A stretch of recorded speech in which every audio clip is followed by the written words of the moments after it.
Hi, everybody, and coming to you from Central Oregon and my beloved Unity community.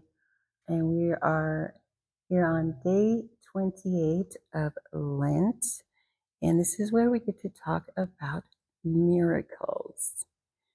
This is a favorite subject for me. As I was doing my work, I discovered that I am a miracle and that life is a miracle. And all of that. It's very hard. It's challenging to put that into words because you feel it more than you can express it through language. So with this, we're looking at Keep a True Lent, but I would like to actually start with the biblical interpretation of what is actually going on during this day of Lent. So we're going to be in Matthew chapter 14, starting at verse 15. When it was evening, his disciples came to him and said, "This is a lonely place, and it is getting late. Dismiss the people so that the men may go to the villages and buy food for themselves." But he, being Jesus, said to them, "It is not necessary for them to go. Give them something to eat."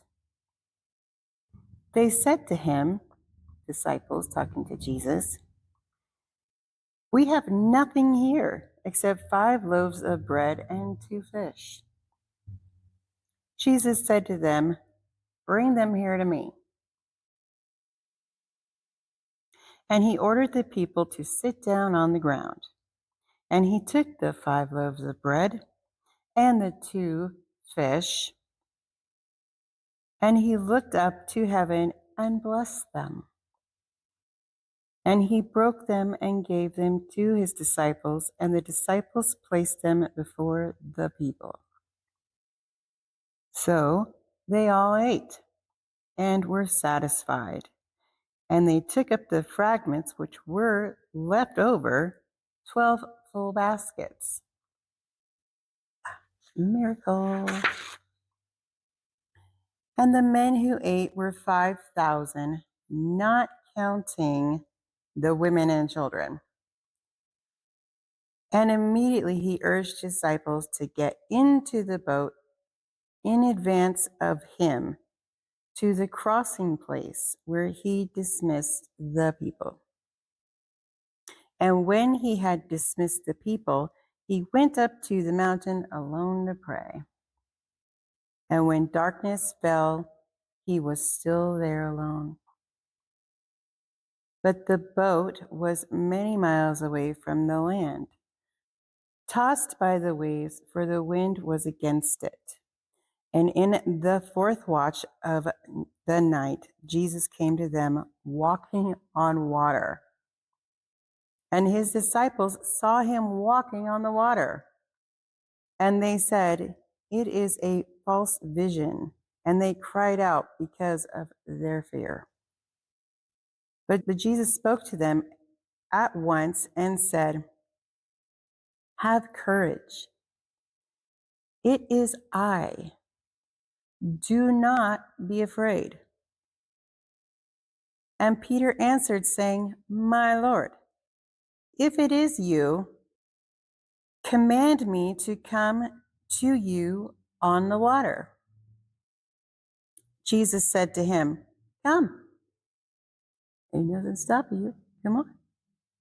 So Peter went down from the boat, walked on the water to come to Jesus. But when he saw the wind was strong, he was afraid and began to sink. And he raised his voice and said, "My Lord, save me." And our Lord immediately stretched out his hand and grasped him and said to him, "O you of little faith, why did you doubt?" And when they got into the boat, the wind quieted down, because of course it did. And they who were in the boat came and worshipped him, and they said, "Truly, you are the Son of God." And they rowed and came to the land of Gennesaret. And the men of that country recognized him, and they sent word to all the villages around them. So they brought to him all who were seriously sick, and they besought him that they might touch even the hem of his robe, and those who touched it were healed. All right, so let's go into the Lent version here, or the Keep a True Lent version with Charles Fillmore. The first miracle in our consciousness is the transforming of the water of thought into the wine of thought, through introducing into the consciousness some of the angels of God or true ideas. In reality, miracles are events that take place as a result of the application of a higher law to certain conditions. God never performs miracles. If by miracle is meant a departure from universal law, whatever the prophets did was done by the operation of laws inherent in being and open to the discovery of every man. By the power of his thought, Elijah penetrated the atoms and precipitated an abundance of rain. Jesus used the same dynamic power of thought to break the bonds of the atoms composing the few loaves and fish of a little lad's lunch, and 5,000 persons were fed. And actually more than that, because they're not counting the whole families of these men. Science is discovering the miracle working dynamics of religion, but science has not yet comprehended the dynamic directive power of man's thought. All miracle workers claim that they do not of themselves produce the marvelous results, that they are only the instruments of a superior entity. Where have we heard that before? Jesus said, "He that believeth on me, the works that I do, shall he do also." As I go on in the exercise of spiritual faculties, I shall strengthen them and understand them better, and I shall cease to talk about them as miraculous. I affirm, the clear, unclouded mind of Jesus the Christ dominates all my thinking, and I discern the omnipresent laws of spirit. I love this because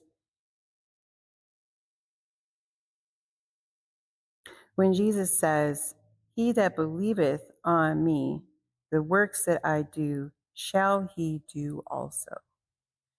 This is a powerful statement because it says that Jesus is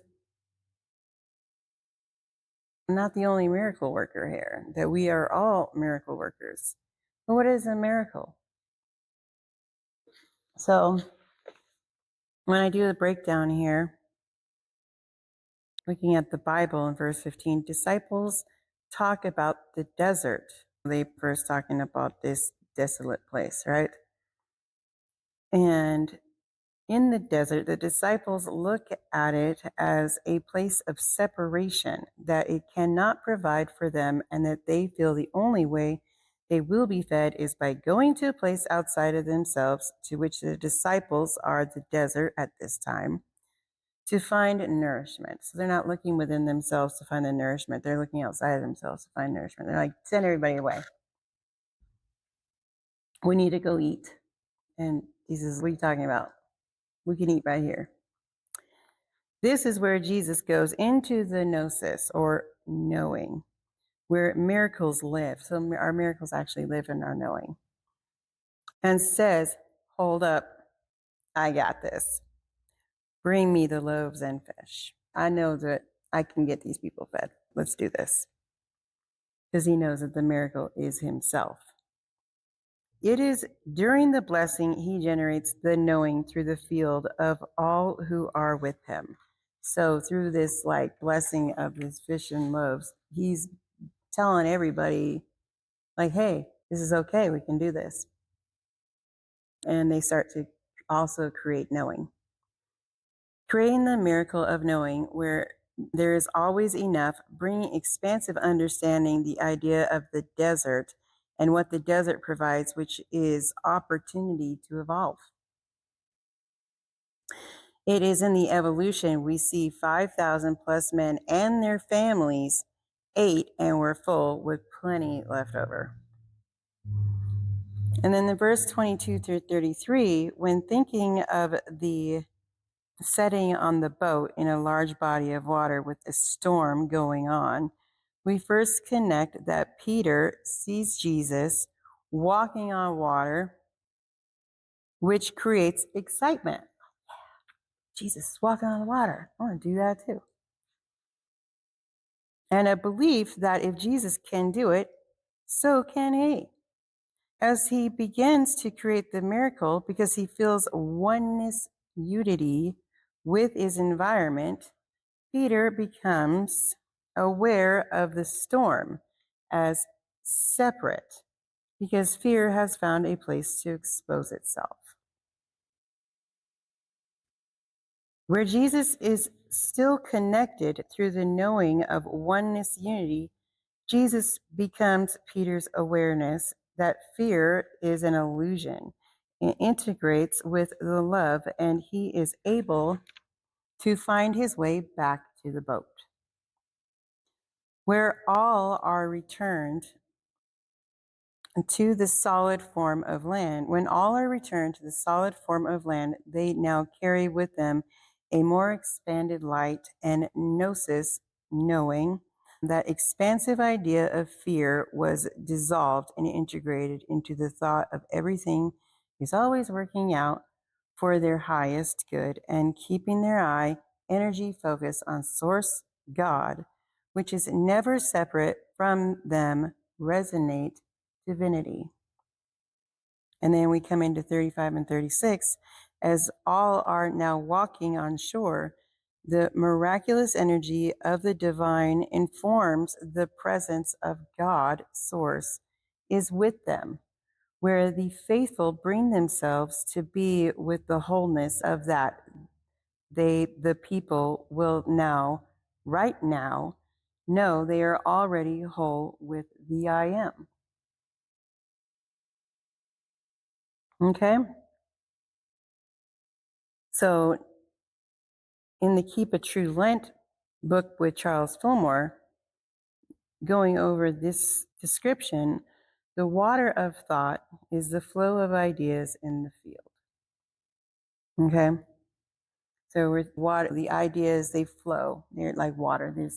There's not a lot of viscosity to this, not very thick, because it's just an idea and it goes into one thought and then goes out the other. However, when the idea matches the passion, the water now thickens into wine, where it has a viscous nature now. An idea has latched itself onto a frequency that you carry, that you get excited about, you're happy about. In this reality, we think of a miracle as an event which is created out of separation. We see something happens and we call it a miracle because, oh my God. The separation being that God gave me a miracle because I did something to deserve it. However, the expansion process itself is the miracle. The universal laws we see, the tools which are the dimensions of polarity. I do not like this. I do want that. In the expansion process, we find that we already are that, thus shedding the belief or dissolving the belief and integrating the new idea into existence through the evolution that there is no such thing as separation. The condition in the reality that no longer serves into the knowing that you are the miracle that you have been looking for. You are the miracle. You are the miracle. You create through the miracle of who you are. You are the miracle of God that creates a reality or a life, and you bring it to you. I'd like to role model this a little bit. As it were, there was a life of living in the desert for 40 years. 40 is a magical number, right? And in this 40 years, there was a belief that I was not worthy or deserving or enough for others to love.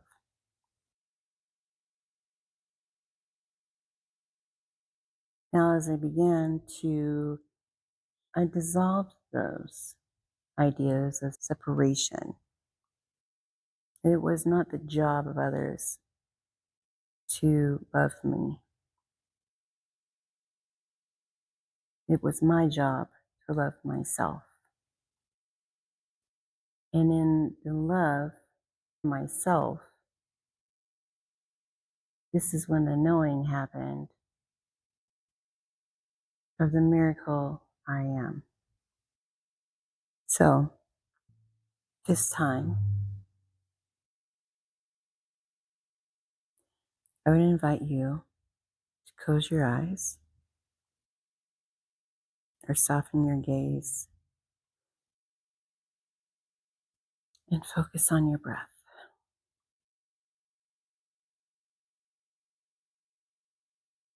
And as we connect into life through our focus on our breath, I open to the knowing that I am the light of God. I recognize the power of infinite possibilities. The opportunities are everywhere I look through my alignment to them. I recognize the power of gnosis, that in knowing I am one with divine. I recognize the power of always in all ways through the understanding of consciousness evolution. Anything is possible. I integrate the I am omnipresent, omnipotent, and omniscient source God that is within. I realize the law of oneness unity, that everyone and everything is connected in the universe from the frequency of divine love. I realize the law of expansion, as everything is in motion in creation. I realize the law of evolution. Through aligned action, convergence brings the intelligence that we are all miracles. I appreciate pure love energy of oneness, wholeness, and holiness with inner beingness that is who we are. I appreciate miracles that we are as we shine our light, as we are the lighthouse of God who holds freedom to be in peace. And so it is, I claim with the ancients. Amen.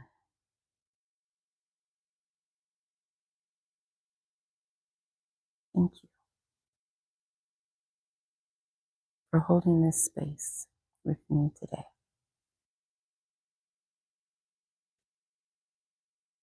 In this first day of spring, in the equinox, where the miracles of life are new and fresh, and we can start this day right now. The past doesn't exist. Story we created. We want to hold on to that story because we think it's a part of who we are, but that is not who we are. We are not the stories. We are God. We are the light of God. And we have the power to create realities through the miracle of who we are.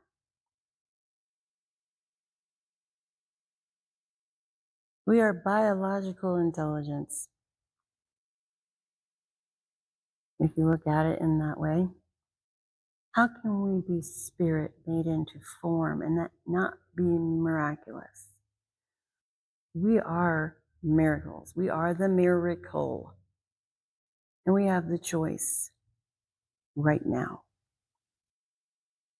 to discover what makes us feel good and happy and joy and be within that. When you are within that joy, you raise your frequency. And not only are you raising your frequency for you, but you're raising the frequency for everything and everybody and your entire environment around you. And as that goes on, guess what? Frequency has no boundaries. It has no borders. It has no limitation. Okay. That's the identity of lack. We're not lack. There's no such thing as lack, by the way. Okay. We are an abundance of miracles. And once you know that, I always say, the only reason you know you can go get a plate is because you know you can go get the plate. You can get up the chair, go get your plate.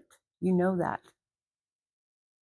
I know it. And it's as easy as that, just knowing. I will know it for you.